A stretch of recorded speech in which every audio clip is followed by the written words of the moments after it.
सत्य समाचार तटस्थ समाचार समाज बदल्ने हाम्रो अभियान। नमस्कार, यो हो टाइम समाचार। म वीरेन्द्र मन्सुर गरौँ स्थानीय तहको मतगणना सम्बन्धी प्रसङ्गबाट। धनुषाको बटेश्वर गाउँपालिका 4 मा नेपाली कांग्रेसको प्यानल सहित विजय भएको छ। कांग्रेस वार्डाध्यक्षको उम्मेदवार निरज कार्कीले 192 मतान्तरले निर्वाचित भएका हुन्।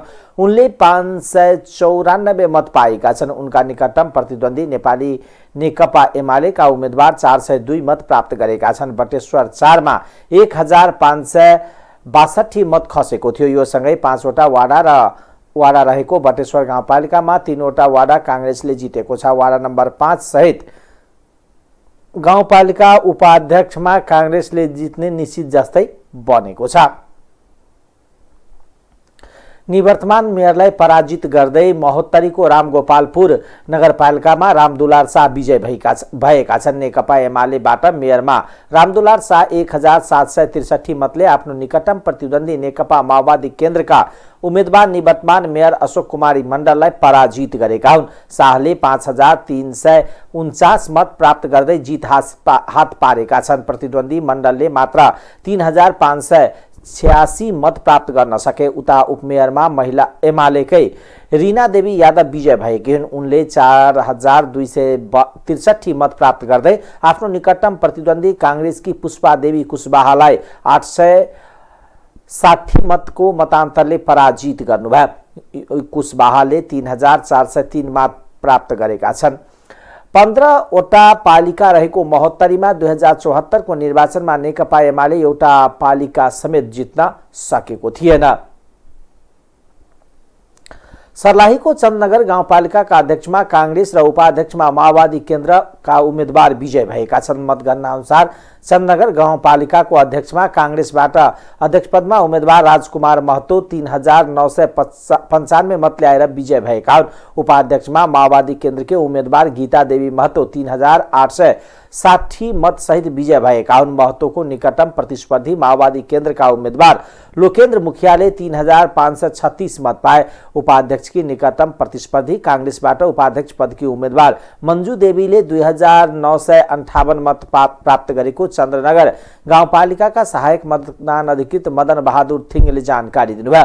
वार्डातर्फ 1 नम्बरमा कांग्रेसका रामेश्वर प्रसाद महतो, 2 मा कांग्रेसकै शम्भु शाह तेली, 3 मा माओवादी केन्द्रका सीताराम महतो, 4 मा स्वतन्त्र राजीव सिंह दनवार, 5 मा लोसपाका सूर्यवंश यादव, 6 मा माओवादी केन्द्रका रामस्वरूप कुर्मी र 7 मा माओवादी केन्द्रका दीपेन्द्र कुमार चौधरी विजय भएका छन्। यो सँगै सर्लाहीमा कांग्रेसले 9 पालिकामा जित निकालेको छ। माओवादी 2 पालिकामा विजय भएको छ। रौतहटको राजदेवी नगरपालिकाको प्रमुखमा नेकपा एकीकृत समाजवादी विजय भएको छ। राजदेवी नगरपालिकामा समाजवादीका तर्फबाट मेयर उम्मेदवार रहेका भिखारी यादव विजय भएका हुन्। उनले पूर्व मेयर तथा नेपाली कांग्रेसका उम्मेदवार धीरेन्द्र सिंहलाई 3345 मतान्तरका साथ पराजित गरेका छन्। मेयर पदमा निर्वाचित भएका यादवले 7052 मत प्राप्त गरेका छन् भने उनका निकटतम प्रतिस्पर्धी धीरेन्द्र सिंहले 3707 मत प्राप्त गरेका छन्। यसैगरी उपमेयरमा समाजवादीकै राजकुमारी देवीले 5842 मत प्राप्त गर्दै निर्वाचित भएका छन्। उनका निकटतम प्रतिस्पर्धी नेपाली कांग्रेसकी अर्चना कुमारी यादवले 3149 मत प्राप्त गरेकी छिन्। सर्लाहीको हरिपूर्वा नगरपालिकामा नेपाली कांग्रेसका उम्मेदवार विजय भएका छन्। मतगणनाको अन्तिम परिणाम अनुसार मेयरमा नेपाली कांग्रेसका उम्मेदवार विनोद कुमार शाह तेली विजय भएका हुन्। शाहले 5079 मत प्राप्त गरे। उनका निकटतम प्रतिस्पर्धी जनता समाजवादी पार्टीका योग नारायण राय 1606 मतान्तरले पराजित हुन पुगे।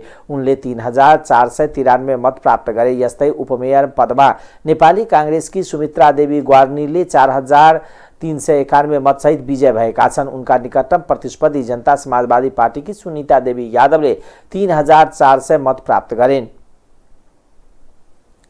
पूर्व पश्चिम लोकमार्ग अन्तर्गत सर्लाहीको बाँके जंगलमा बेलेरो पिकअप र एक बरमा आपसमा ठोकिँदा एकजनाको ज्यान गएको छ। दुर्घटनामा दर्जन भन्दा बढी घाइते भएका छन्। पूर्वबाट पश्चिमतर्फ आउँदै गरेको प्रदेश 3012545743 नम्बरको पिकअप र विपरीत दिशाबाट गइरहेको ना 5ख5515 नम्बरको यात्रु बस आपसमा ठोकिएको थियो। दुर्घटनामा परेर बसका सहचालक सुनसरी कोइटहरी उपमहानगरपालिका 4 निवासी 37 वर्षीय भीम राजवंशीको मृत्यु भएको प्रहरीले जनाएको छ। त्यस्तै दुर्घटनापछि अनियन्त्रित भई पल्टिएको बसले च्यापिएर बसका चालक विदुर निरौला सहित 12 जना यात्रु घाइते भएको र 1 जनाको अवस्था गम्भीर रहेको इलाका प्रहरी कार्यालय केशवर जंगले जनाएको छ। अन्य घाइते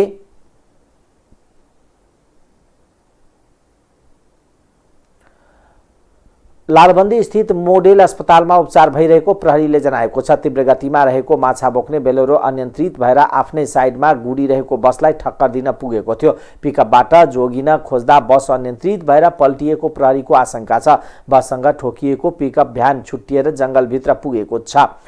बस सडक किनारमा पल्टिएको छ। दुर्घटना लगत्तै पिकअपका चालक फरार रहेको र खोजी भइरहेको प्रहरीले जनाएको छ। मृतकको शव परीक्षणका लागि प्रादेशिक अस्पताल मलङ्गवा पुर्याइएको छ। घटनाको विषयमा थप अनुसन्धान भइरहेको जिल्ला प्रहरी कार्यालय सर्लाहीले जनाएको छ।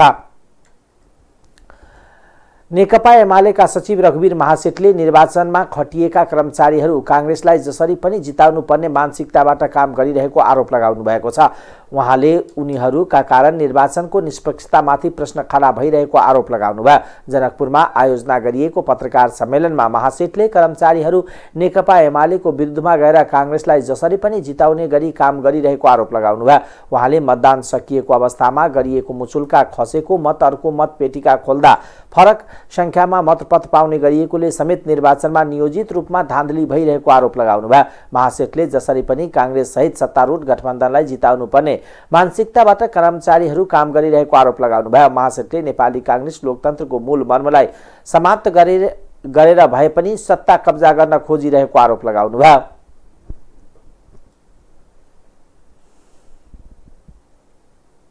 बारेमा हामीले केही कुरा तपाईहरुको अगाडि राख्न खोजेका छौं। सम्पन्न चुनाव 30 गते सम्पन्न चुनाव जुन प्रकारले पहिला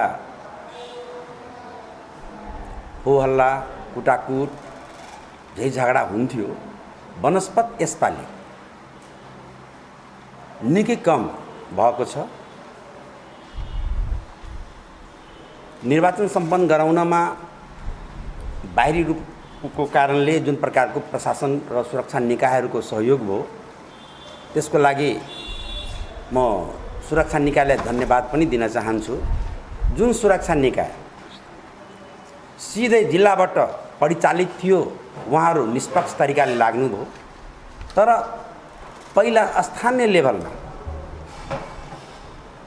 कार्यरत सुरक्षा निकायका प्रमुखहरू विवादबाट मुक्त हुन सकेन। म फेरि पनि भन्छु जिल्लाको कमान्डमा भएका सुरक्षाकर्मीहरूले सोचे अनुसार राम्रो काम गर्यो।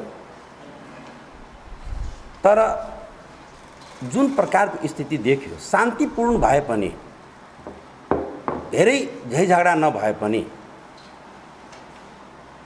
शान्तिपूर्ण धान्धली चाहिँ विगत वर्षहरूभन्दा बढी भएको छ।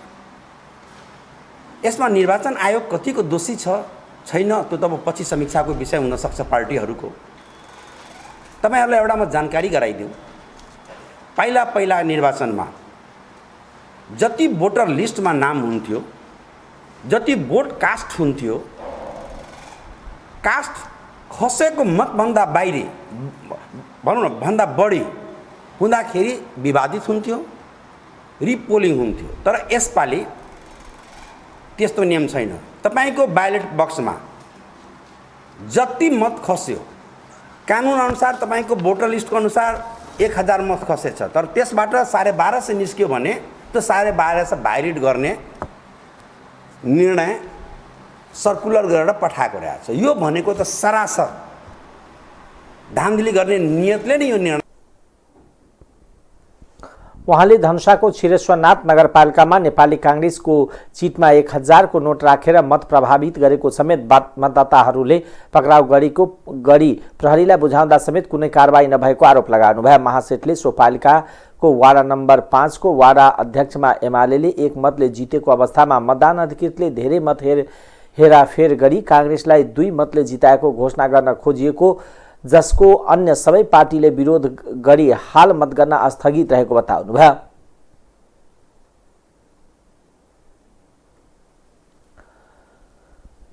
नेकपा एकीकृत समाजवादी का नेता एवं पूर्व प्रधानमन्त्री झलनाथ खनालले गठबन्धन सरकारले संविधानको मर्म र भावना अनुसार समाजवाद उन्मुख बजेट ल्याउनु पर्ने बताउनु भएको छ। प्रतिनिधि सभाको आजको बैठकमा आर्थिक वर्ष 79-80 को लागि विनियोजन विधेयकको सिद्धान्त प्राथमिकतामाथि छलफलमा भाग लिँदै उहाँले संविधानमा समावेश राज्यका निर्देशक सिद्धान्तका आधारमा आगामी बजेट निर्माण गर्न सुझाव दिनुभयो। कृषिलाई आधुनिकीकरण यान्त्रिकीकरण गरेर लैजानु पर्नेमा जोड दिँदै उहाँले खाद्यान्नको आयात न्यूनीकरण गर्न कृषिको उत्पादन बढाउनु पर्ने बताउनुभयो। कृषकका उत्पादन बिक्री नभए किसानले नोक्सानी बेहोर्नु पर्ने अवस्था आउन नदिन कृषि उत्पादनको न्यूनतम मूल्य तोकिदिनु पर्नेमा उल्लेख गर्दै उहाँले आगामी आर्थिक वर्षको बजेटमा कृषिको समर्थन मूल्य तोक्न विषयमा सुझाव दिनुभयो। पूर्व प्रधानमन्त्री खनालले प्रत्येक वाडामा कृषि बजारको व्यवस्थापन गरेर किसानको उत्पादनलाई राष्ट्रिय र अन्तर्राष्ट्रिय बजारसँग जोड्न उपाय अवलम्बन गर्नुपर्ने बताउनुभयो। मुलुक औद्योगिकरणको मार्गमा गाडी बढ्न नसके रोजगारी सृजना गर्न नसकिएको भन्दै उहाँले कृषि पर्यटन खानी वन पानीजन्य उद्योगको विकास गर्नुपर्ने बताउनुभयो। पूर्व प्रधानमन्त्री डाक्टर बाबुराम भट्टराईले कृषि अर्थतन्त्रलाई औद्योगिक अर्थतन्त्रमा रूपान्तरण गर्नुपर्ने बताउनुभयो। प्रतिनिधि सभाको बैठकमा बोल्दै उहाँले विनियोजन विधेयक सिद्धान्त र प्राथमिकतामाथिमा छलफलमा भाग लिँदै उहाँले आधुनिकीकरण गर्दै कृषिलाई उद्योगका रूपमा विकास गर्नुपर्ने बताउनुभयो। जनता समाजवादी पार्टी नेपालका संघीय परिषद अध्यक्ष डाक्टर भट्टराईले उच्च आर्थिक वृद्धि हासिल गरी समुचित वितरण प्रणाली अवलम्बन गर्नुपर्ने बताउनुभयो। शिक्षा स्वास्थ्य सामाजिक सुरक्षा ठूला पूर्वाधार राज्यको दायित्व हुनुपर्नेमा जोड दिँदै उहाँले कृषि उद्योग सेवा र पर्यटन निजी क्षेत्रलाई दिनुपर्ने बताउनुभयो। अर्थतन्त्रको विकासमा देखिएको संरचनात्मक समस्या समाधान गर्न क्रान्तिकारी ढंगले सोच्नुपर्ने भन्दै पूर्व प्रधानमन्त्री डाक्टर भट्टराईले अबको दशक रूपान्तरकारी नीति लिनुपर्ने बताउनुभयो। बडो संवेदनशील ढंगले हामीले हेर्नुपर्छ। यो देशको स्वतन्त्रतासँग सार्वभौम सत्तासँग क्षेत्रीय अखण्डतासँग हाम्रो निर्वाध विकास निर्माण समृद्धिसँग जोडिएका विषयहरू। हामीले अर्को टाढाको समुद्रपारीको कुनै देशसँग सम्बन्ध बिग्रिहाल्यो भने पनि हामीलाई खास असर पर्दैन, अहिले केही असर गर्दैन। तर यी दुईटा देशहरूसँग सम्बन्ध बिग्रियो भने सबभन्दा धेरै असर पर्छ। त्यसो हुनाले यो दुईटा देशहरूसँगको सम्बन्धलाई सन्तुलित बनाउँदै विश्वसँगका सम्बन्ध विस्तार गर्नु नेपालको परराष्ट्र नीतिको प्राथमिकता हुनुपर्छ। त्यो प्राथमिकतालाई हामीले ध्यान दिएनौँ। अलिकति लाभ हुन्छ कि भन्ने नाउँमा, अलिकति व्यक्तिगत फाइदा हुन्छ कि भन्ने नाउँमा एक वा अर्को देशसँगका एक वा अर्का खालका सम्झौताहरूमा हामीले चाहिँ मुख गाड्न पुग्यौँ भने त्यसले दुर्भाग्यहरू निम्त्याउँछ। सभामुख महोदय, त्यो दुर्भाग्यतर्फ हामी नजाउँ।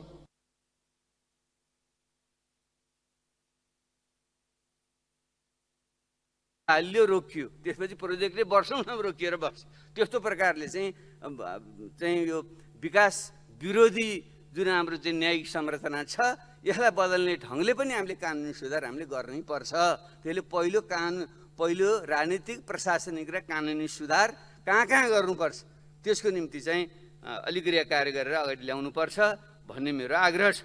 दोस्रो कुरा पहिलो यहाँ राखि पनि सकियो, नेपालको चाहिँ अर्थतन्त्र पछाडि पर्नुको पछाडि एउटा आन्तरिक रूपमा हाम्रो स्ट्याग्नेसनमा फस्यौँ, गतिहीनतामा फस्यौँ, एउटा पाटो त हो। तर त्यसको सँगसँगै सुगौली सन्धिदेखि यता अर्को पाटो भनेको बाह्य परनिर्भरताकै पाटो हो। किन अङ्ग्रेजको पालादेखि जब उद्योग धन्दाहरूको भारतमा विकास भयो, त्यहाँका औद्योगिक मालहरू जब नेपालमा आउन थाले, स्वतः नै औद्योगिक वस्तु ठुलो मात्रामा पैदा गरेको वस्तु सस्तो हुन्छ र हामीले हातबाट बनाउने सानो मात्रामा बनाउने वस्तु महँगो हुन्छ।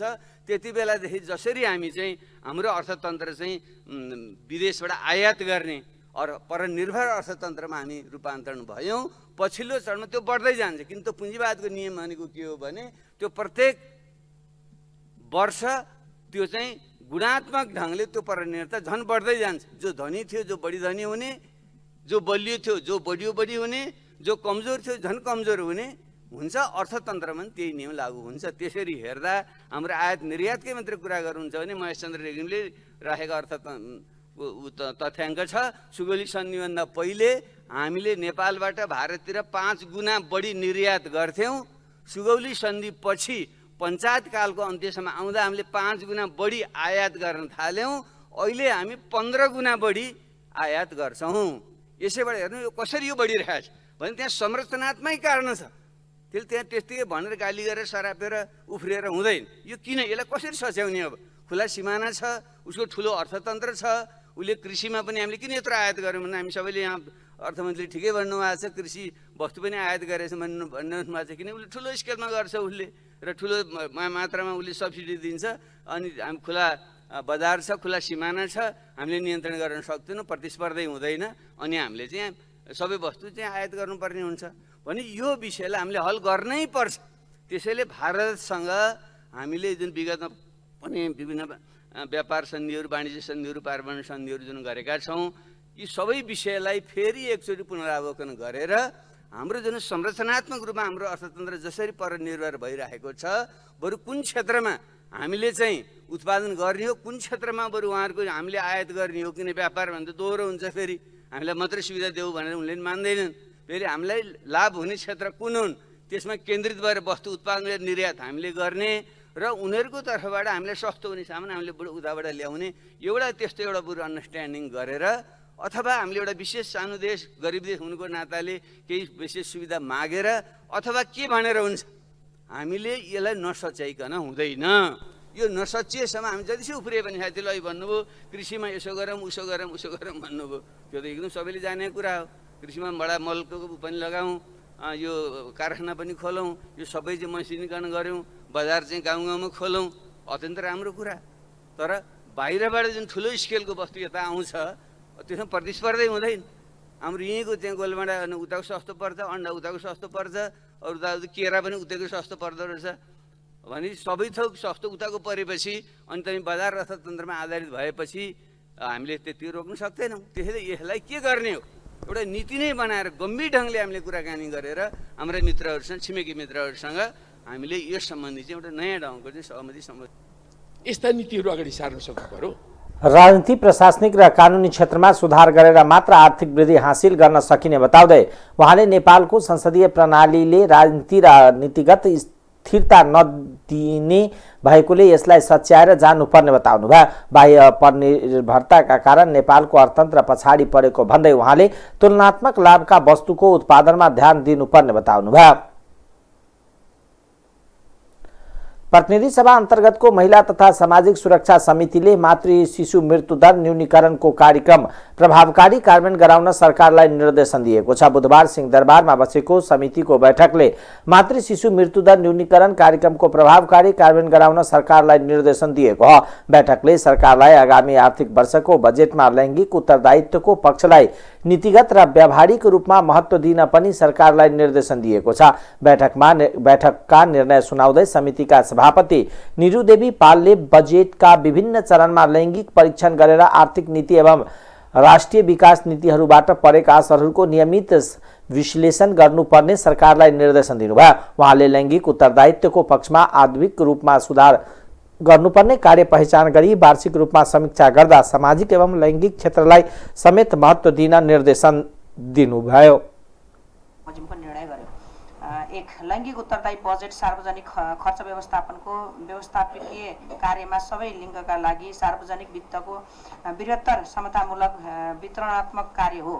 यसले सार्वजनिक खर्चमा थप पारदर्शिता, जवाबदेहिता, प्रभावकारिता अभिवृद्धि गर्दै मितव्ययी रूपमा राज्यका गतिविधि सञ्चालन गर्न मद्दत गर्दछ। साथै लैङ्गिक उत्तरदायी बजेट अल्प विकसित राज्यको सर्वाङ्गीण विकासको आधार हो। तसर्थ आगामी आर्थिक वर्ष 79-80 का लागि नीति तथा कार्यक्रम तय गर्दा र बजेट विनियोजनमा लैङ्गिक उत्तरदायी पक्षलाई नीतिगत एवं व्यवहारगत रूपमा अधिक महत्त्व दिन समितिको यो बैठक राष्ट्रिय योजना आयोग, अर्थ मन्त्रालय एवं सङ्घीय मामिला तथा सामान्य प्रशासन मन्त्रालय मार्फत सबै प्रदेश सरकारहरूको गम्भीरतापूर्वक ध्यानाकर्षण गराउँदछ र सोको लागि आवश्यक समन्वय गर्न समिति राष्ट्रिय महिला आयोग र महिला बालबालिका तथा ज्येष्ठ नागरिक मन्त्रालयलाई निर्देशन गर्दछ। शिक्षा गर्दा कार्यान्वयनमा ल्याउन, स्वास्थ्यलाई हानि पर्ने प्रकृतिका प्याडहरूको प्रयोगलाई निरुत्साहित गर्न र प्याडको सहज, सरल र सुपथ मूल्यमा उपलब्ध हुने वातावरण बनाउन समिति अर्थ मन्त्रालय, उद्योग मन्त्रालय तथा महिला बालबालिका तथा ज्येष्ठ नागरिक मन्त्रालय र स्वास्थ्य तथा जनसङ्ख्या मन्त्रालयले निर्देशन गर्दछ।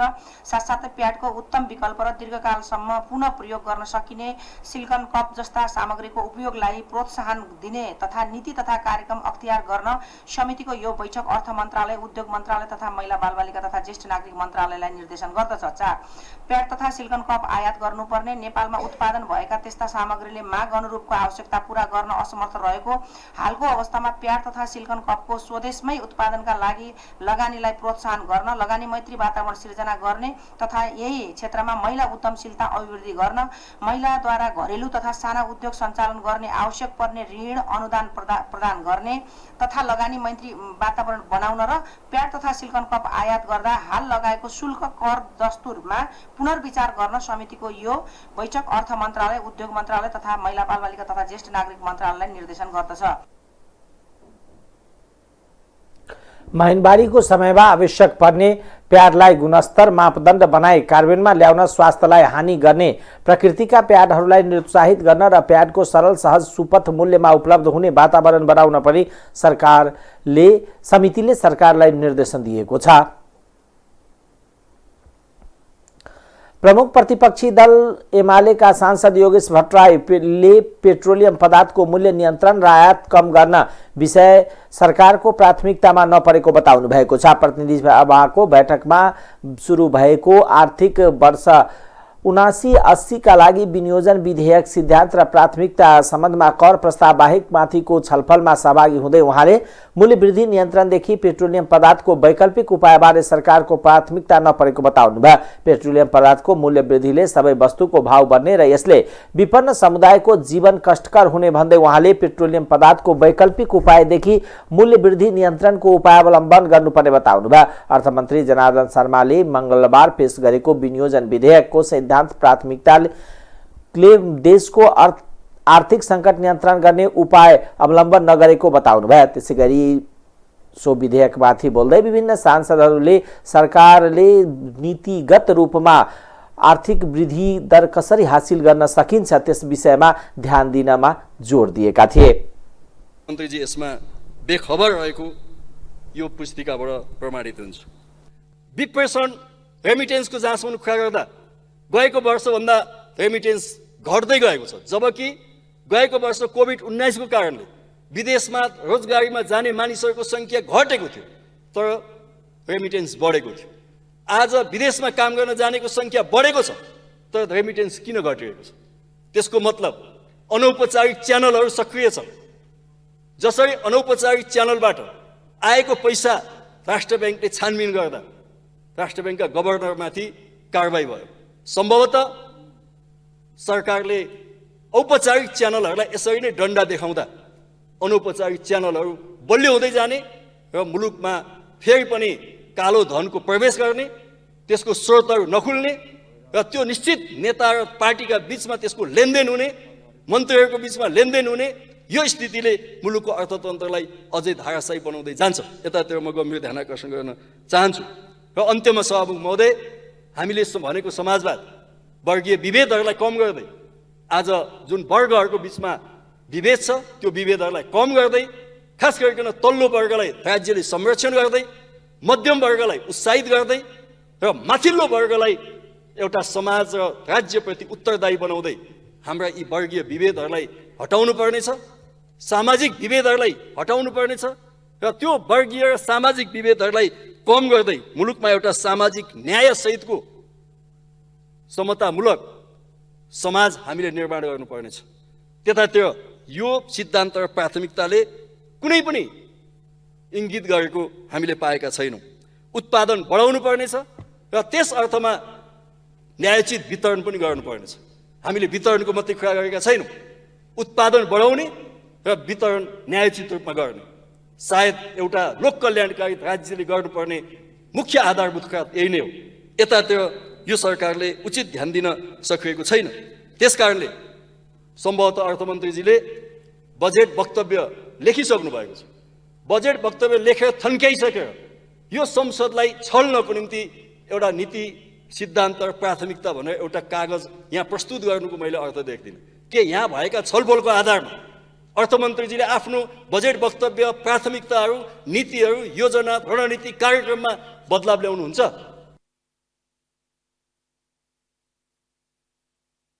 आयो भने 200 अरब निर्यात भएको छ भने यो चुनौतीलाई कसरी व्यवस्थापन गर्ने भन्नेतिर हामीले अबको बजेटलाई सम्बोधन गर्न जरुरी छ। त्यस्तै डोमेस्टिक हामीले देशभित्रै भएका उत्पादनहरूलाई कसरी बढाउन सक्छौँ र पुँजीको उत्पादन गरेर गाउँको विकासदेखि लिएर राष्ट्रिय अर्थतन्त्रलाई बलियो कसरी गराउन सकिन्छ र त्यो पुँजीलाई उदाहरणको रूपमा हामी सडकहरू बनाउने गर्छौँ, तर त्यो सडकहरूमा गुड्दै जाँदाखेरि, मोटर गुड्दै जाँदाखेरि त्यहाँ तरकारीहरू, फलफुलहरूलाई मोटरले त्यहाँ लिएर गएर बजारीमुखी गराएर गाउँमा बसेका युवाहरू, महिलाहरू, दलित समुदायहरू, पिछडिएकाहरूले आर्थिक रूपबाट स्वावलम्बन हुने किसिमबाट त्यो सडकको उपयोगिता चाहिँ प्राप्त गर्नुपर्दछ। त्यो किसिमबाट बजेट निर्माण हुनुपर्दछ। ऊर्जाको क्षेत्रमा नेपाल अत्यन्त धनी देशको रूपमा हामीले भन्ने गरेका छौँ। हिजोको दिनमा हामीले 83,000 मेगावाटको सम्भावना भएको देश भन्छौँ भने आज गएर 1.25 लाख मेगावाटको सम्भावना भएको देश भनेर हामीले एउटा ऊर्जा र विद्युतमा हामीले फड्को मार्न सक्ने सम्भावना देखेको र त्यसबाट मुलुकको अर्थतन्त्रलाई अत्यन्त मजबुत ढङ्गबाट हामीले लिएर जान सक्छौँ भने ऊर्जाबाट पनि मुलुकको उद्योगलाई कसरी अझै बढी बलियो बनाउन सकिन्छ भन्नेतर्फ मलाई लाग्छ बजेट अगाडि बढ्नु पर्दछ। र म अन्तमा निवेदन गर्न चाहे, हामी विश्वका धेरै देशहरूको हेर्दै जाँदाखेरि यदि हामीले समावेशीकरणलाई प्राथमिकता दिने हो भने 25% लक्षित वर्ग युवा, महिला, दलितहरूको लागि बजेटहरूलाई छुट्याउन जरुरी छ। दोस्रो कुरा, हामी श्रीलङ्काबाट हामीले देखेका छौँ त्यहाँ पर्यटनको क्षेत्रमा मात्रै लगानी गर्दै जाँदाखेरि कोभिडबाट पर्यटन क्षेत्र धराशायी हुँदाखेरि मुलुकका जनताले त्यसको मूल्य चुकाउनु पर्यो। राजनीतिक अस्थिरताले गर्दाखेरि अर्थतन्त्रको बजेटको वितरणमा केही समुदायहरूलाई, गरिबीको रेखामुनि रहेका समुदायहरूलाई, लक्षित समुदायहरूलाई सम्बोधन गर्ने गरी बजेटको सम्बोधन हुनुपर्दछ। र त्यहाँ सडक जान्छ अनि जनताले के लाभ पाउँछ? खालि यताबाट विभिन्न चिजहरू जान्छ, उताबाट फर्किने चिज केही पनि हुँदैन। त्यो सडक बनाउँदा त्यो एउटा प्राथमिकता दिनु पर्यो। के उत्पादन गर्ने हो, के हो, त्यहाँ सडक गरेर कति फाइदा हुन्छ, कहाँ सडक लगाएर के फाइदा हुन्छ, हाम्रो प्राथमिकता के हो? र अर्को तपाईँ हेर्नुभयो भने अहिले सडक 12 महिना नचलिकन त्यसका शाखा, उपशाखा, घर सबै जोडिसकेको छ। कमसेकम पहिलो मेन सडक 12 महिना चल्ने हुनु पर्यो, सहायक सडक 12 महिना चल्ने हुनु पर्यो, अनि उपशाखाहरू खोल्दै अनि घरसम्म लग्यो हुन्छ नि। त्यो पनि केही पनि उतानी खनिया छ जताततै त्यो बाढी पहिरोका प्रकोपहरू बढिरहेको छ। त्यसले मलाई लाग्छ यतातिर अलिक गम्भीर ढङ्गले हाम्रो नेताहरूको ध्यान जानु पर्यो, नत्र भए किनकि एकदम खतरामा छ। मलाई लाग्छ यो 10 वर्षको जनयुद्ध, जनआन्दोलनमा प्राप्त उपलब्धिहरूको रक्षाको लागि मलाई लाग्छ अब हामी गम्भीर हुनु जरुरी छ, गम्भीर ढङ्गले छलफल गर्नु जरुरी छ।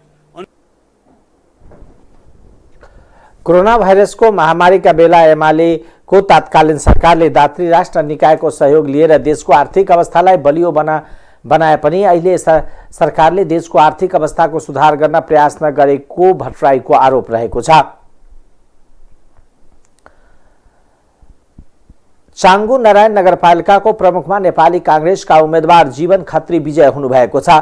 एमालेका बीना बास्तोलालाई झिनो मतान्तरले पराजित गर्दै उहाँ विजय हुनुभएको हो। नगर प्रमुखमा कांग्रेसका उम्मेदवार खत्रीले 9,550 मत प्राप्त गरी विजय हुनुभएको छ भने उहाँका निकटतम प्रतिद्वन्दी एमालेका उम्मेदवार बास्तोलाले 9,160 मत प्राप्त गर्नुभयो। यसपटकको निर्वाचनमा 390 मतले कांग्रेससँग पराजित भोग्नु भए कि बास्तोलाले यसअघि चांगु नारायण नगरपालिकाको उपप्रमुख हुनुहुन्थ्यो। त्यसैगरी उपप्रमुखमा एमालेकै रमेश बुढाथोकी विजय हुनुभएको छ। बुढाथोकीले 11,107 मत प्राप्त गरी विजय हुनुभएको भने कांग्रेसका उम्मेदवार सुभद्रा काफ्लेले 9,067 मत प्राप्त गर्नुभयो। नगर प्रमुखमा राष्ट्रिय प्रजातन्त्र पार्टीबाट उम्मेदवार रविन्द्र प्रताप शाहले 8,067 मत प्राप्त गर्नुभयो भने नेमकिपाबाट प्रमुखमा उम्मेदवारी दिनुभएका केशव प्रसाद तिमेल सिन्हाले 3,267 मत प्राप्त गर्नुभयो। उपप्रमुखमा राप्रपाका मन्जु कार्कीले 6,086 मत र नेमकिपाका कल्पना लामाले 3,374 मत प्राप्त गर्नुभयो। नगर प्रमुखमा निर्वाचित भइसकेपछि जुन प्रतिबद्धता, जुन चांगु नगरवासीले भरोसा गरेर मतदान गर्नुभएको छ त्यसको कार्यभार जिम्मा मेरो काँधमा आइपुगेको छ। हाम्रो विजय सबै साथीहरूको काँधमा आएको छ। त्यसलाई पुरा गर्ने अभिभारा एउटा उत्तरदायित्व, जिम्मेवारीको अनुभूति गरेको छु। प्राथमिकता चाहिँ केलाई दिनुहुन्छ? प्राथमिकता चांगु नगरपालिका नयाँ नगरपालिका यहाँ सामान्य जनजीविकाका कुराहरू पनि धेरै असहज बनाइएको छ, बेथिति बनाइएको छ, विसङ्गति बनाइएको छ। सर्वप्रथम यहाँको नागरिकको जीवनशैली सहज बनाउने सामान्य कुराहरूबाट मेरो कामहरू सुरुवात हुनेछ।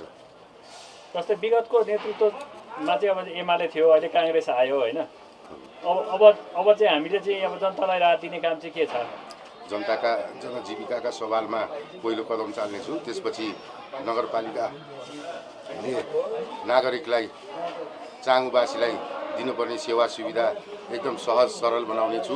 बिना भेदभाव सबैलाई नगरपालिका स्थानीय तह, हाम्रो स्थानीय तह हो, यो नागरिकको स्थानीय तह हो, नगर प्रमुखको हैसियतले जनताको सेवक भएर काम गर्नेछु र विगतमा भएका बेथिति, विसङ्गति, भेदभाव र भ्रष्टाचारलाई चाहिँ नागरिक सामु ल्याएर होइन त्यसको चाहिँ रोकथाम गरेर हाम्रो नगरपालिका राम्रो नगरपालिका, शान्त नगरपालिका बनाउने अभियानमा कार्ययोजना बनाएर योजनाबद्ध तरिकाले नगरपालिकालाई समृद्धि, विकास, उन्नतिमा लानेको लागि हामी निरन्तर रूपमा अब दिनरात नभनिकन लाग्नेछौँ।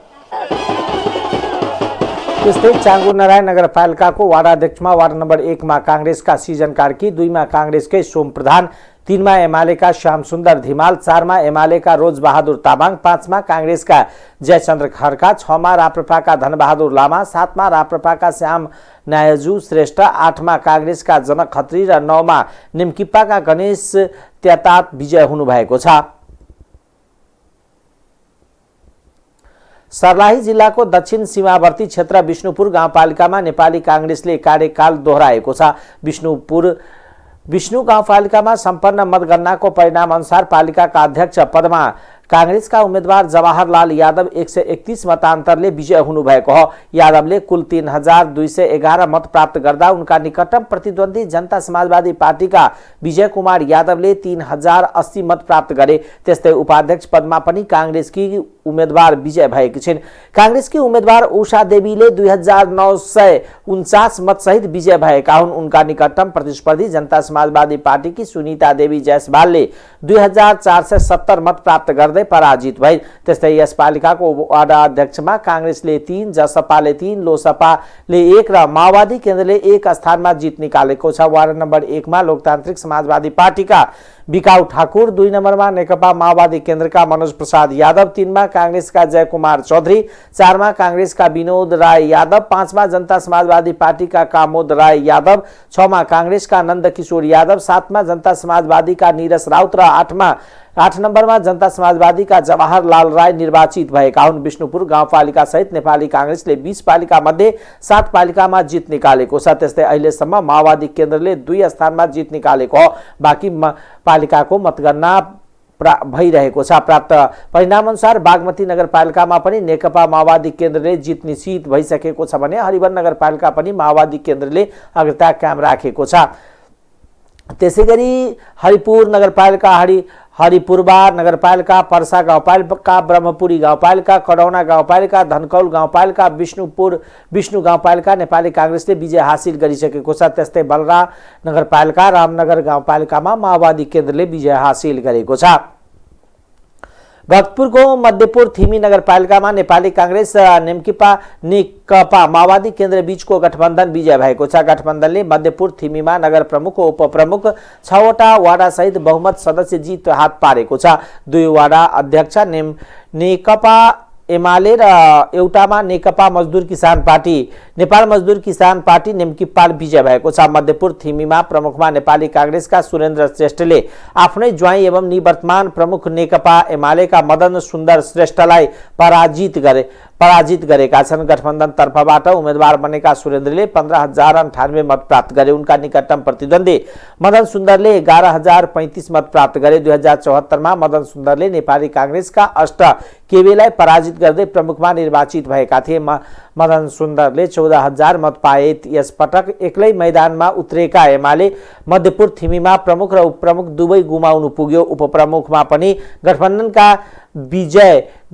विजय कृष्ण श्रेष्ठ निर्वाचित भए। नेकपा माओवादी केन्द्रबाट श्रेष्ठले 12102 मत ल्याई विजय हुँदा उनका निकटतम प्रतिद्वन्दी नेकपा एमालेकी उत्तरा नेपालले 8863 मतमा सीमित भए। मध्यपुर थिमीको नगरसभामा गठबन्धन करिब 2/3 सिट जितेको छ। मध्यपुर थिमीको 47 सदस्यीय नगरसभामा गठबन्धनले 29 सिट जितेको छ भने नेकपा एमाले 13 र नेकपाले 4 स्थान जितेको छ। आज हामी विजय भएका छौँ र हजुरहरूलाई हामीले जसरी जुन घोषणा पर्व मार्फत तपाईँ घर दैलोमा मत माग्न आउँदाखेरि जसरी हामीले तपाईँहरूमा प्रतिबद्धता व्यक्त गरेका थियौँ त्यो प्रतिबद्धतालाई हामीले चाहिँ अहिले 5 वर्ष कार्यकालमा एउटा समृद्ध नगरपालिका बनाउने अभियानमा हामी लाग्नेछौँ। यसमा सम्पूर्ण मध्यवासीले पनि हाइसियामा हर्ष गरेर हामीले सहयोग गर्ने पनि अपेक्षा लिएका छौँ। हामीले जसरी जे बोलेका छौँ ती गर्नेछौँ। हामीले यहाँका धेरै समस्या हामीलाई पहिचान गरेका छौँ। ती सबै पहिचान गरेका समस्यालाई घोषणापत्र र प्रतिबद्धता पत्रमा हामीले पार्टीको एउटा सङ्कल्प पत्र पनि हामीले जनता सामु दिएका छौँ।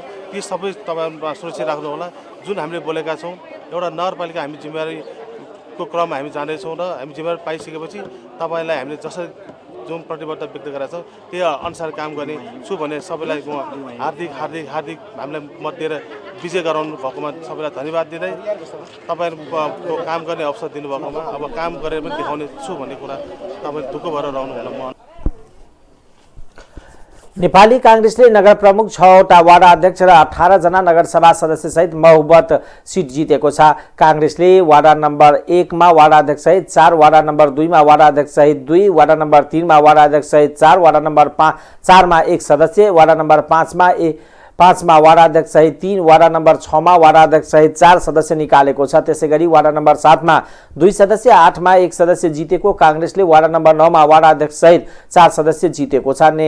नेकपा माओवादी केन्द्रले उपप्रमुख सहित वार्ड नम्बर 6 मा 1, वार्ड नम्बर 9 मा 1 सदस्य जितेको छ भने नेकपा एमाले वार्ड नम्बर 1 मा 1 सदस्य, 2 मा 3 सदस्य, वार्ड नम्बर 3 मा 1 सदस्य, वार्ड नम्बर 4 मा वार्ड अध्यक्ष सहित 4, वार्ड नम्बर 5 मा 2 सदस्य, वार्ड नम्बर 7 मा वार्ड अध्यक्ष सहित 3 सदस्य जितेको छ। नेकपाले वार्ड नम्बर 8 मा वार्ड अध्यक्ष सहित 4 सदस्य जितेको छ।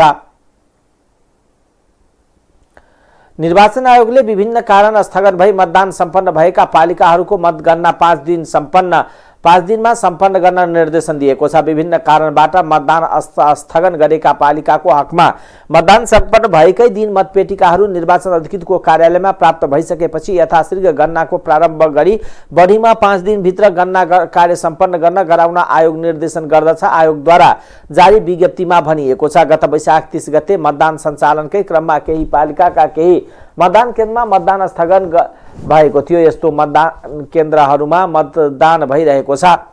निर्वाचन सम्पन्न भएका पालिकाहरूको मतगणना कार्य प्रारम्भ भई अपराह्न 460 पालिकाहरूको अन्तिम चरण प्राप्त भइसकेको आयोगले जनाएको छ। परिणाम आउन बाँकी पालिकाहरूमा मतगणना कार्य जेठ 5 सम्म सम्पन्न गर्न अधिकतम प्रयास भइरहेको आयोगले बताएको छ। विज्ञप्तिमा धेरै मतगणना गर्नुपर्ने महानगर र उपमहानगरपालिकाहरूको हकमा बढीभन्दा बढी मतगणना टोली व्यवस्था गरी तोकिएको समयभित्र मतगणना कार्य सम्पन्न गर्नका लागि यसअघि नै आयोगबाट भएको निर्देशनलाई आयोग पुनः स्मरण गराएको छ। निर्वाचनलाई स्वच्छ, निष्पक्ष, स्वतन्त्र, विश्वसनीय र मितव्ययी रूपमा सम्पन्न गराउन आयोगको संवैधानिक दायित्व र जिम्मेवारीलाई पूर्ण रूपमा सफल पार्नका लागि सबै राजनीतिक दल, उम्मेदवार, आम संचार जगत, नागरिक समाज लगायत सबै सरकारवालाको उत्तिकै साथ र सहयोग अपरिहार्य रहन्छ। आयोगको विज्ञप्तिमा उल्लेख गरिएको छ, विद्यमान कानुन व्यवस्था बमोजिम बहालवाला स्थानीय जनप्रतिनिधिहरूको पदावधि यही जेठ 5 गतेसम्म रहेको छ। तत्पश्चात स्थानीय सरकारमा जनप्रतिनिधि विहीन हुने अवस्था मध्यनजर गरी जेठ 5 गते भित्र नै मतगणना सम्पन्न गरी नयाँ जनप्रतिनिधिलाई तत्काल कार्यभार सम्हाल्ने अवस्था निर्माण गर्न पनि आयोग निर्देशन दिएको छ। पूर्वी चितवनको कालिका नगरपालिकाको मेयर र उपमेयरमा एमाले उम्मेदवार निर्वाचित भएका छन्। मेयरमा विनोद रेग्मी निर्वाचित भएका छन्। कालिका 6 का निवर्तमान वार्ड अध्यक्ष रेग्मी 143 मत अन्तरले विजय भएका हुन्। रेग्मीले 10,714 मत ल्याउँदा 5 दलीय गठबन्धनबाट कांग्रेसका शिवराम केसीले 10,571 मत प्राप्त गए। अन्तिम चरणमा मेयरका दुवै उम्मेदवारको गृहवाडा कालिका 6 मा रेग्मी र केसी बीच कडा प्रतिस्पर्धा भएको हो। उपमेयरमा एमालेकी बिमला तामाङ 761 मत अन्तरले विजय भइन्। तामाङले 10,449 मत प्राप्त गर्दा निकटतम प्रतिस्पर्धी माओवादी केन्द्रकी सविता लामाले 9,688 मत प्राप्त गरिन्। कालिकाका 11 वार्डा मध्ये एमाले 5, कांग्रेसले 4 र माओवादी केन्द्रले 2 वार्डा जितेका छन्। कालिका नगरपालिका 1 को अध्यक्षमा कांग्रेसका सन्तवीर सत्यातान 896 मत ल्याएर निर्वाचित भए। सत्यानले निकटतम प्रतिस्पर्धी एमालेका बुद्धि बोमजम 53 मतान्तरले पराजित गरे। बोमजमले 843 मत प्राप्त गरे। कालिका 2 मा एमालेका प्यानलले विजय भयो। वार्ड अध्यक्षमा लक्ष्मण पौडेल 1194 मत ल्याएर निर्वाचित भए। वार्ड पौडेलले निकटतम प्रतिस्पर्धी कांग्रेसका जनार्दन प्रसाद दाहाललाई 245 मतान्तरले पराजित गरे। दाहालले 949 मत ल्याएका थिए। कालिका 3 का अध्यक्षमा माओवादी केन्द्रका वीरेन्द्र तामाङ 1052 मत ल्याएर विजय भए। वाडामा माओवादीको प्यानल नै विजय भएको हो। उनका निकटतम प्रतिस्पर्धी एमालेका हरिप्रसाद अधिकारीले 892 मत मात्र प्राप्त गरे। कालिका 4 को अध्यक्षमा एमालेका मकर मान श्रेष्ठको प्यानल नै विजय भएको छ। श्रेष्ठले 765 मत ल्याएर निर्वाचित भए। निकटतम प्रतिस्पर्धी कांग्रेसका कोमल बहादुर श्रेष्ठले 640 मत प्राप्त गरे। कालिका 5 को अध्यक्षमा कांग्रेसका दीपक भट्टराईले 1076 मत ल्याएर निर्वाचित भए। उनका निकटतम प्रतिस्पर्धी एमालेका रुदल महतोले 963 मत प्राप्त गरे। कालिका 6 का अध्यक्षमा कांग्रेसका टीकाराम रेग्मीले 1620 मत ल्याएर निर्वाचित भए। निकटतम प्रतिस्पर्धी एमालेका बालकृष्ण अधिकारीले 1608 मत ल्याए। कालिका 7 को अध्यक्षमा कांग्रेसका कमलराज मोक्तान 1274 मत ल्याएर विजय भए। उनका निकटतम प्रतिस्पर्धी एमालेका भोजराज थपलियाले 1240 मत ल्याए। कालिका 8 को अध्यक्षमा माओवादीका चित्रबहादुर मगरले 1251 मत ल्याएर विजय भए। निकटतम प्रतिस्पर्धी एमालेका युवराज गुरुङले 1246 मत ल्याए। कालिका 9 का अध्यक्षमा एमालेका नीलकण्ठ मगर विजय भएका छन्। उनले 972 मत ल्याएर विजय भएका हुन्। गठबन्धनका तर्फबाट कांग्रेसका उम्मेद्वार वीर बहादुर थापाले 948 मत प्राप्त गरे। पूर्व प्रधानमन्त्री एवं नेकपा एकीकृत समाजवादी का अध्यक्ष माधव कुमार नेपालको गृह गौर नगरपालिकामा सोही पार्टीका उम्मेद्वार शम्भु शाह विजय हुनुभएको छ। उहाँले 6381 मत ल्याएर विजय हुँदा उहाँका निकटतम प्रतिस्पर्धी लोकतान्त्रिक समाजवादी पार्टीका उम्मेद्वार अजय गुप्ताले 3755 मत प्राप्त गर्नुभएको छ। त्यस्तै उपप्रमुखमा सोही दलका उम्मेद्वार शैल कुमारी देवीले 4809 मत ल्याएर विजय हुँदा निकटतम प्रतिस्पर्धी नेपाली कांग्रेसकी उम्मेद्वार डाक्टर शाहजा खातुनले 3685 मत मात्र प्राप्त गर्नुभयो। त्यस्तै एकीकृत समाजवादीले नगरको 1, 2, 3, 4, 6, 9 वाडाको अध्यक्षमा बाजी मारेको छ। वाडा नम्बर 5 मा स्वतन्त्र उम्मेद्वार, 7 मा लोसपा र 8 मा नेपाली कांग्रेसका उम्मेद्वार विजय भए। धरान उपमहानगरपालिका वार्ड नम्बर 20 को मतगणनाका स्थलमा नेकपा माओवादी केन्द्रका नेता तथा कार्यकर्ताले नाजाबाजी गरेका छन्। वाडाको मतगणना गर्ने क्रममा 18 वटा मतपत्रमा मतदान अधिकृतको हस्ताक्षर नभएको पाइएपछि माओवादीले विरोध जनाएको हो। माओवादी कार्यकर्ताहरूले मतदान अधिकृतको विरोध गर्दै मतगणना स्थल पब्लिक स्कुल तोडफोड गरेका छन्।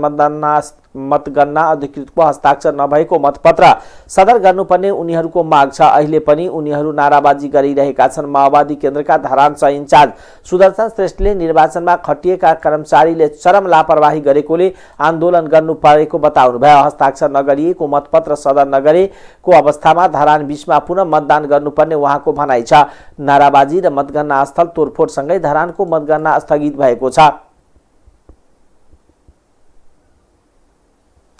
सिन्धुलीको दुधौली नगरपालिकाको मेयर र उपमेयरमा सत्ता गठबन्धनका उम्मेद्वार विजय भएका छन्। मेयरमा गठबन्धनबाट उम्मेदवारी दिएका माओवादी केन्द्रका दिनेश अधिकारीले 15838 मत ल्याएर विजय भएका हुन्। उनका निकटतम प्रतिद्वन्दी नेकपा एमालेका लक्ष्मण कार्कीले 10652 मत प्राप्त गरेका थिए। अधिकारीले कार्कीलाई 5186 मतान्तरले हराएका हुन्। यसैगरी उपमेयरमा नेपाली कांग्रेसका चन्द्रकिशोर थारूले 14213 मत ल्याएर विजय भएका छन्। उनका निकटतम प्रतिस्पर्धी एमालेकी बालकुमारी अधिकारीले 10611 मत प्राप्त गरेकी थिइन्। दुधौली नगरपालिका 14 वाडा रहेका छन्, जसमा 1, 3, 4, 5, 6, 7 र 8 वाडामा कांग्रेसले जितेको छ। त्यसैगरी 12, 13 र 14 वाडा माओवादीले जितेको छ भने एमालेले 2, 9, 10, 11 वाडा गरी 4 वटा जित निकालेको छ।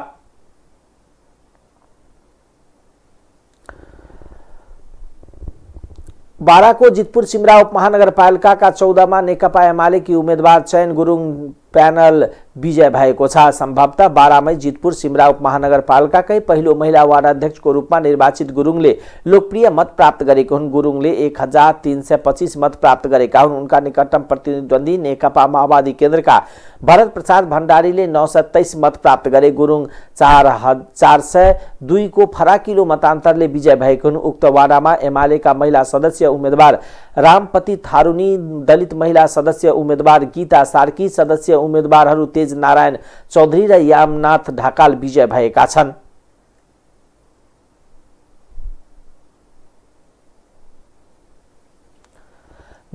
सर्लाहीको बागमती नगरपालिकाको मेयर र उपमेयर दुवैमा नेकपा माओवादी केन्द्रका उम्मेदवार विजय भएका छन्। मेयरमा भरत कुमार थापा, उपमेयरमा लीला कुमारी मोक्तान निर्वाचित भएका हुन्। थापा प्रतिस्पर्धा भन्दा 3989 बढी मत ल्याएर दोस्रो कार्यकालका लागि निर्वाचित भएका हुन्। उनले 11357 मत प्राप्त गर्दा निकटतम प्रतिस्पर्धी नेकपा एमालेका टंकबहादुर बस्नेत गोकुलले 7368 मत मात्र पाए। मोक्तानले पनि दोस्रो कार्यकालका लागि उपप्रमुखमा निर्वाचित भएका हुन्। उनले 10879 मत प्राप्त गरी विजय हुँदा निकटतम प्रतिस्पर्धी एमालेकी सरिता घिसिङले 7705 मत ल्याइन्।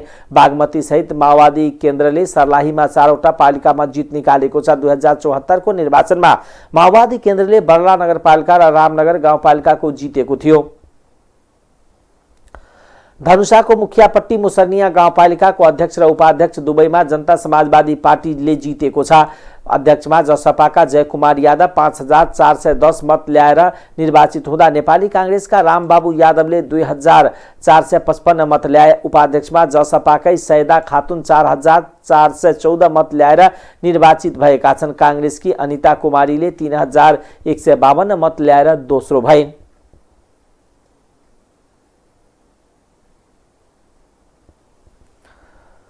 सप्तरीको हनुमाननगर कंकालनी नगरपालिकाको मेयरमा जनमत पार्टीले जितेको छ। यो पार्टीबाट मेयर पदका उम्मेदवार वीरेन्द्र माझी निर्वाचित भएका छन्। माझीले जसपाका उम्मेदवार एवं निवर्तमान मेयर शैलेश शाहलाई 161 मतान्तरले पराजित गरेका हुन्। माझी 6407 मत ल्याएर निर्वाचित हुँदा शाहले 6246 मत प्राप्त गरे।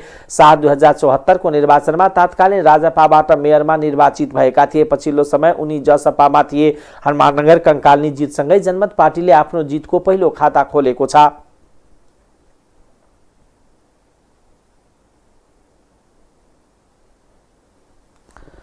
नवलपरासीको सरावल गाउँपालिकाको अध्यक्ष र उपाध्यक्षमा नेकपा एमाले विजय भएको छ। अध्यक्षमा सुखारी प्रसाद चौधरी र उपाध्यक्षमा बासमती हरिजन निर्वाचित भएका हुन्। चौधरीले नेपाली कांग्रेसका अनिल कुमार गौडलाई 2970 मतको फराकिलो अन्तरले पराजित गरे। चौधरीले 7059 मत ल्याउँदा गौडले 4089 मत ल्याए। त्यस्तै उपाध्यक्षमा निर्वाचित हरिजनले नेपाली कांग्रेसकी उत्तमा रायलाई 3094 मतले पराजित गरिन्। हरिजनले 5743 मत ल्याउँदा राईले 5349 मत ल्याइन्।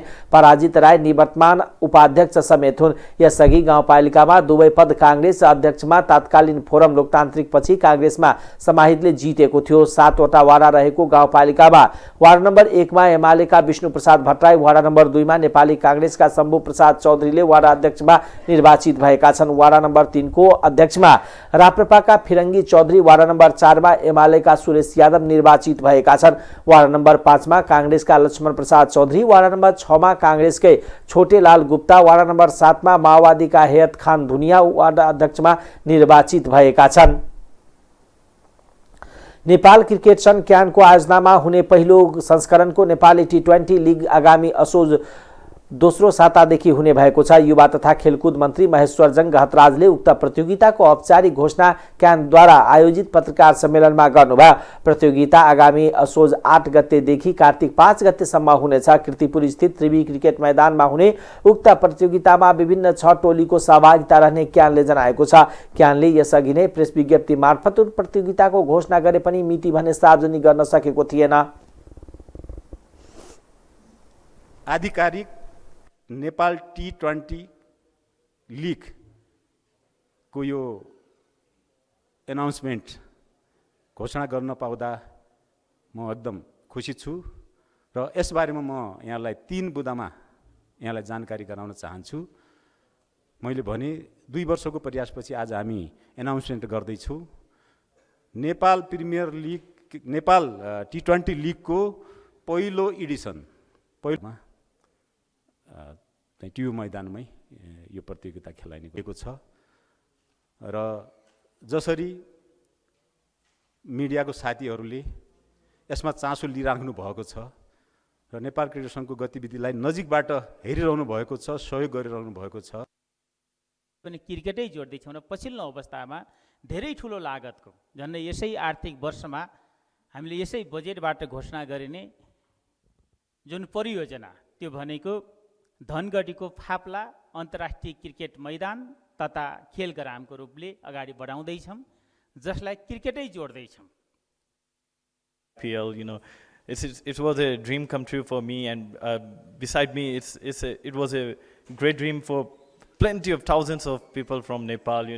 They were all happy seeing me on the big TV set, and that day I thought, like, if I can play this year, this franchise league for first time, and people are so happy, then imagine, like, if more than me, or plenty of more players from Nepal, if they go and represent Nepal in different franchise league, that's definitely going to add a lot of things to all the players around Nepal. And definitely after me, there are a lot of more players who played for different franchise league, whether it's any T10 or T20 leagues or whatever T20 franchise like we have played so far. It's a big thing, that it created a lot of difference in our personal life as well. So